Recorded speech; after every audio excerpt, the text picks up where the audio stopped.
আসসালামু আলাইকুম গাইস, সবাই কেমন আছেন? আশা করি আপনারা সবাই ভালো আছেন।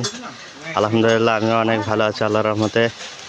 তো আজকে চলে আসলাম গোলাহাটে, একদম গোলাহাটের শেষ মাথায় মুড়ির দোকান।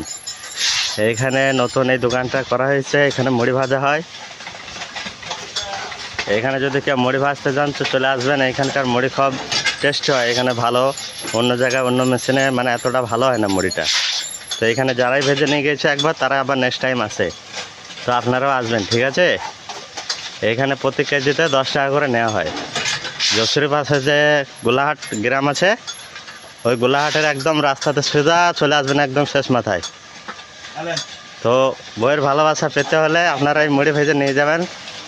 গরমে বড়া মানে মুড়ি ভাজলে অনেক বিরক্তি বোধ করে, তো আপনারা চলে আসবেন, ঠিক আছে? তো সে হলে এই দেখেন মুড়ির কালার দেখেন, শুধু মুড়ির কালার দেখে খেতে ইচ্ছে হবে। এখানে কোনো তরকারিও লাগবে না, শুধুই খেতে ইচ্ছে করবে। এই দেখেন বালুতে ভাজা হচ্ছে, তো আপনারা সব চলে আসবেন এইখানে। তো আবার দেখা হবে next time. See you later, bye bye, আল্লাহ হাফেজ।